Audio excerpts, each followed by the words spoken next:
excited to kick off coffee time again with another exciting announcement. So I'm going to pass it over to Dave to start telling us what's new and exciting. What's the headliners and the breaking news? We are excited to talk about the special news and the promotion of Kenny to President and CEO. Drum roll. No, you can't hear that. Is this the first time I'm hearing this? Oh man, that's awesome. Did you not know? It's a shock. Yeah. I humbly accept. Okay, excellent. Well, it is exciting news, and for you Goslings around the globe, how many years has Kenny been with us? Does anyone know? Did I see a hand go up? You did. And how many? 31 years. Yes, it's amazing. 31. Oh wait, pause for a second, Dave. What went through your head just now, Kenny, as you put up 31? You had that. Well, I was trying to think back that I couldn't remember. I started with Bill Gosling when I was 10 years of age. So just doing the mathematics there, right?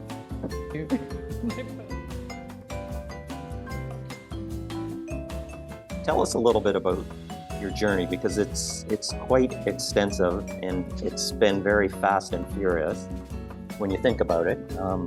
And you've done a bunch of different things in the company. But give our Goslings some highlights from your perspective that you think about regularly. Tell us. May 17th, 1993. I remember my first day as if it was yesterday in Glasgow. I remember the chap that trained me, a chap called Jerry Larvey. Dave, you will know who that is. His brother Chris worked for us as well. And Mel will appreciate this. The sum total of training you get was, right, Kenny, shadow Jerry for a couple of hours, which I did. And then I was pointed to a desk and a phone and said, okay, there you go. Get on the phones. For me, there was something nostalgic and halcyon about that process. It's not the same today for a whole bunch of reasons, but sometimes you can overthink it, and sometimes you just got to get into it and learn as you go. So I was an agent. I wanted to be a supervisor, became a supervisor, did the MC role, did the OM role, and because the size of the UK at the time, even though I was a collections or production manager, I also did other functions, concurrently, like HR and learning. And that's because I asked to do that. I offered to do that. And that was quite important when you think about where we're at today, right? You were one of the biggest students I've ever known, and you decided that school wasn't your cup of tea back when you were a teenager. So what is it that inspires you to be a continual learner from your perspective, Ken? As my mother has told me since I was young, I'm very nosy, so I'm curious by nature, right? And it's funny when I think back about the influence of my parents. That's kind of a big part of my mother. Mother is a get up, go, constantly moving, constantly trying things, not happy with what the status quo is. So as basic as that is, that's just the DNA that I've been fortunate to have. And whether it's professional, personal, lifestyle, I've just always tried things that maybe the folks that I grew up in and around would never try. When you were back in the early collection days in Glasgow, you remember, pretty early in a collector's life, like in the first couple of weeks, you're learning about how competitive things are, right? So how has that played out in your career so far, and how do you put that out there as it relates to what's going on in our company? For me, it's the defining philosophy of looking after the sort of micro level to day tasks. it's not that you're only looking at that. You're not tunnel visioned. You know what's going on next week, next month, next year, 3 years. It's there. But that crystallization has to become really apparent as you get it down to the daily and early tasks. And there's a fine line between fear of failure and winning. And one can argue they're one of the same, and sometimes they are. And emotionally and psychologically, I go between those two things all the time. I love to win, but I've definitely got this sort of drive that does not want to fail in any part of my life. As a father, as a husband, as a manager, as a friend, and you know, been a little bit ultras for a while. We're on this earth for, if you look at how long this earth has been around, we're here for a dot. And I'm just kind of person that likes to maximize every day. And so every day in collections, you can achieve something. You have a bad day, you come back tomorrow, make it up. You know, one of the things, you've got a big number of folks that report to you, and, you know, keeping yourself organized and keeping everything organized as it relates to your role and your continued role, and, you know, taking on the CEO title. Any thoughts or words of wisdom for our watchers on what you like to do to make sure you stay on top of things?